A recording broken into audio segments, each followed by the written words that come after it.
Hello friends, Sudhir maths classes में आप सबका स्वागत है।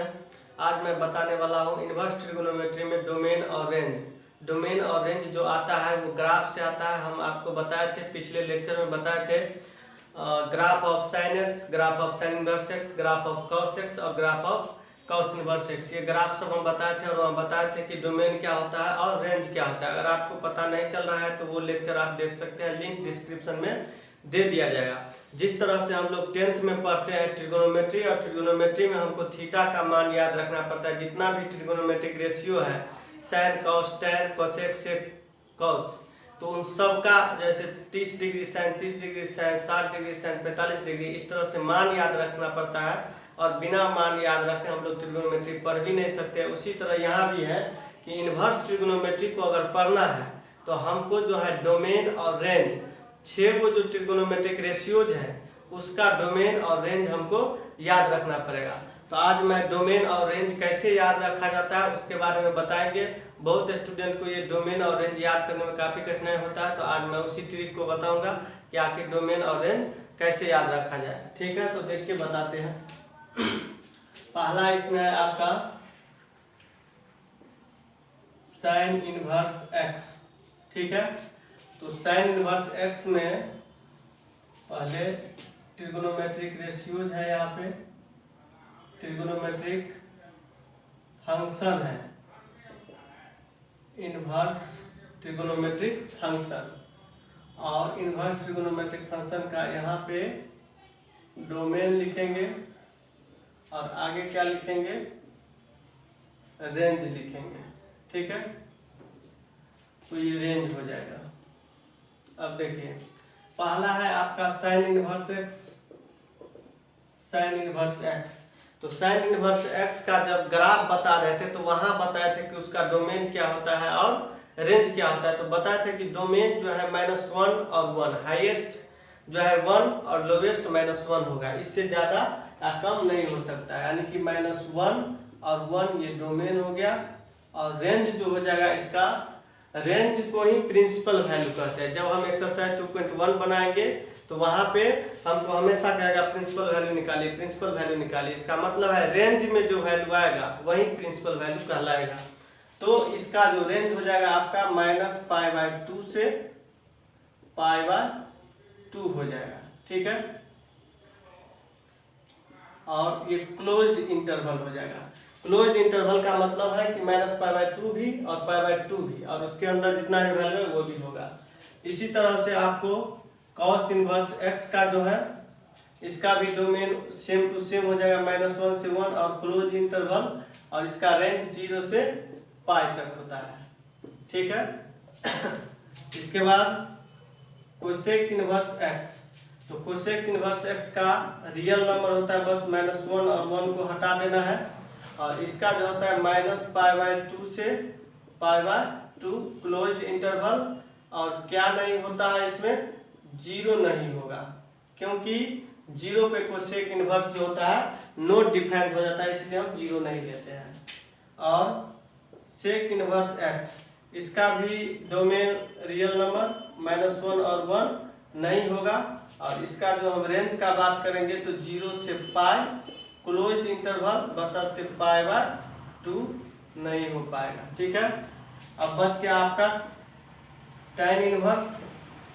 tan इनवर्स x का रियल नंबर होगा और ये हो जाएगा -π/2 से π/2, और ये ओपन इंटरवल होगा। ओपन इंटरवल क्यों होगा, क्योंकि π/2 और -π/2 दोनों वैल्यू पे tan इनवर्स जो है वो नॉट डिफाइंड हो जाएगा, एग्जिस्ट करेगा ही नहीं, इसलिए हमको ओपन इंटरवल लेना पड़ रहा है। ओपन इंटरवल का मतलब होता है कि -π/2 और π/2 नहीं ले सकते हैं, लेकिन इसके अंदर जितना भी वैल्यू है सब ले सकते हैं। जबकि क्लोज इंटरवल का मतलब होता है, यहाँ पे आपका क्लोज इंटरवल है। क्लोज इंटरवल का मतलब होता है कि -π/2 और π/2 भी ले सकते हैं, इसके अंदर का भी वैल्यू रख सकते हैं। cot इनवर्स x का रियल नंबर, और ये हो जाएगा आपका 0 से π, ओपन इंटरवल। अब हम तो लिख दिए, लेकिन ये याद कैसे रखेंगे, स्टूडेंट को इसी में कंफ्यूजन रहता है कि याद कैसे होगा। तो देखिए, एक को याद करेंगे तो 3 याद होगा। अगर हम साइन इनवर्स को याद कर लेते हैं तो हमको कोसेक भी याद हो जाएगा और टैन भी याद हो जाएगा। देखिए, साइन इनवर्स को याद करते हैं, कोसेक याद होगा और टेन याद होगा। साइन इनवर्स का रेंज क्या है, -π/2 से π/2 क्लोज इंटरवल। अब वही रेंज कोसेक इनवर्स का भी है, -π/2 से π/2 क्लोज इंटरवल। बशर्ते यहाँ जीरो को रिप्लेस कर दिया, हटाया है, क्योंकि कोसेक इनवर्स जीरो पे नॉट डिफाइंड होता है।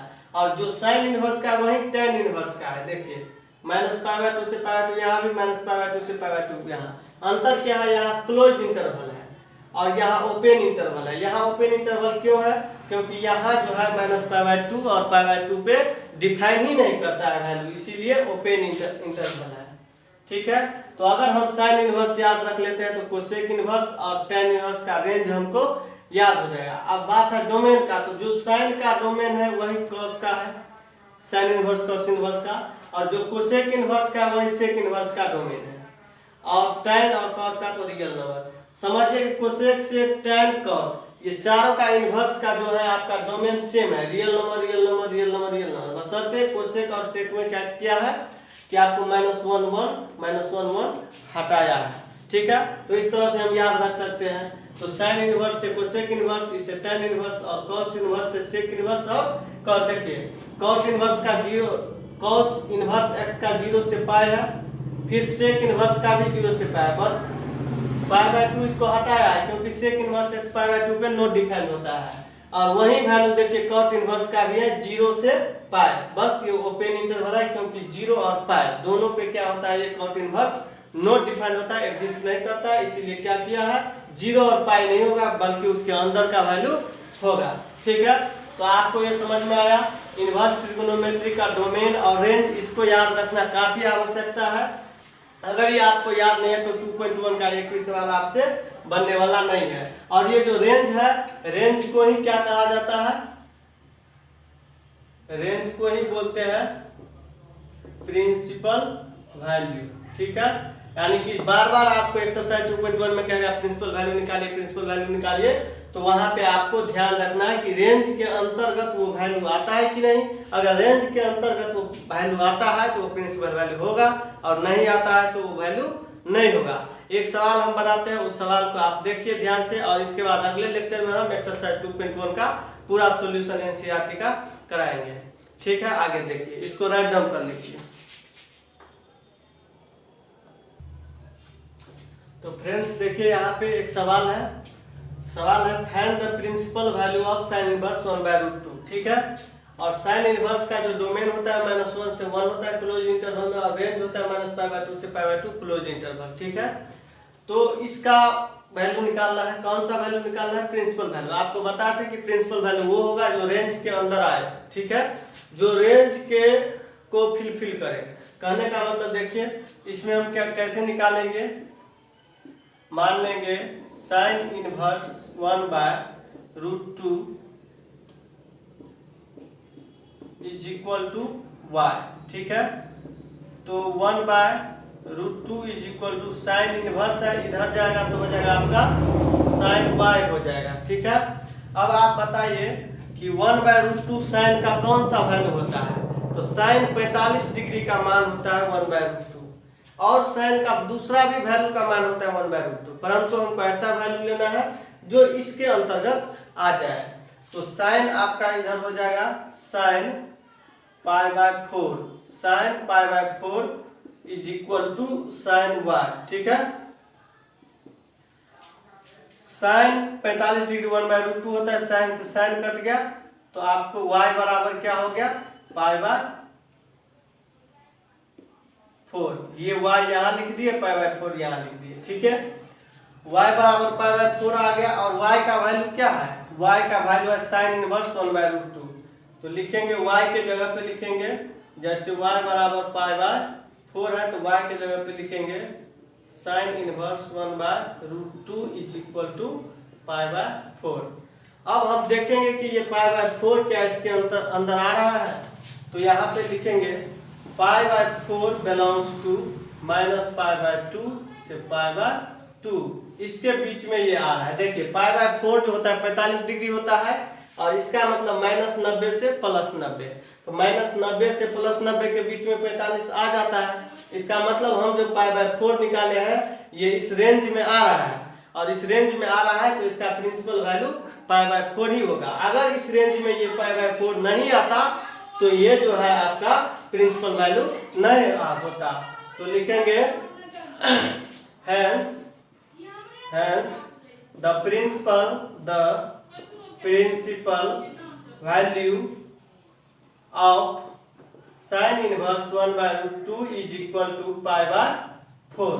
तो इस तरह से आप प्रिंसिपल वैल्यू निकाल सकते हैं। कोई भी मान, कोई भी sine inverse, cos inverse, tan inverse किसी का भी निकाल सकते हैं। इसमें और भी सवाल आएगा अपना रूप बदल के, तो सब सवाल को हम लोग सामना करेंगे। और ये आपको जो है हम जो टेबल लिखा है आपको डोमेन और रेंज का, उसको निश्चित रूप से याद कर लेना है, तभी आपको अगला क्वेश्चन बनेगा। और ये वीडियो अगर आपको पसंद आया होगा तो अपने दोस्तों में लाइक, शेयर और सब्सक्राइब कर दीजिएगा और अपने दोस्तों में भी शेयर कर दीजिएगा। Thank you.